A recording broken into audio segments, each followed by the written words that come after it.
Hello viewers, কেমন আছেন? আজ এই ক্যাপুচিনো বানিয়ে ভিডিওটি আপনাদের সাথে শেয়ার করব।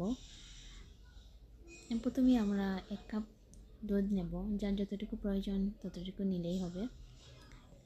আমি এখানে 1 কাপ পরিমাণ দুধ নেব। তারপর এটা চুলায় বসিয়ে দেবো। এটা গরম হতে হবে। গরম ফুটতে শুরু হবে, ততক্ষণ পর্যন্ত ওয়েট করব। এবার এই ক্যাপুচিনোটা ফোটার পর আমরা এটা দুধের সাথে মিশাবো। এই ক্যাপুচিনোটা আসলে খুবই মজা। এটা আমি খুব পছন্দ করি এবং আমি এটা নিজেও খাই। আর দেখুন, এটা অনেক খাওয়া হয়ে গেছে, বাকিগুলো রয়েছে। সত্যি এই ক্যাপুচিনোটা খুবই মজা।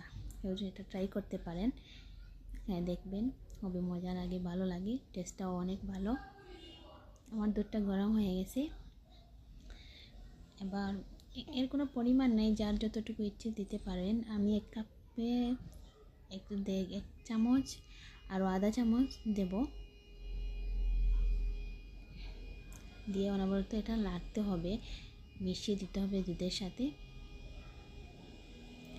ভালো করে মেশালে খুব সুন্দর একটা কালারও আসবে। এমন এটা সম্পূর্ণ মিশে গেছে। এবার এই কাপে আমি অল্প পরিমাণে চিনি নিয়েছি, খুবই অল্প, যার যতটুকু ইচ্ছে নেবেন। আমিও খুব অল্প নিয়েছি, আমি একটু কম চিনি খাই। এই তো রেডি হয়ে গেছে। দেখুন, খুব সুন্দর একটি কালার এসেছে। এবার আপনি এটা বিস্কুটের সাথে খেতে পারেন, খুবই মজা লাগে খেতে। এই বিস্কুটটিও একটা ইটালিয়ান বিস্কুট। বিস্কুটটি খুবই মজা, খুব টেস্ট এই বিস্কুটে। এই তো ক্যাপুচিনোটি রেডি হয়ে গেছে। ভিডিওটি ভালো লাগলে লাইক করবেন, আবার সাবস্ক্রাইব করবেন, আমার চ্যানেলটিকে বেশি বেশি করে শেয়ার করবেন। আল্লাহ হাফেজ।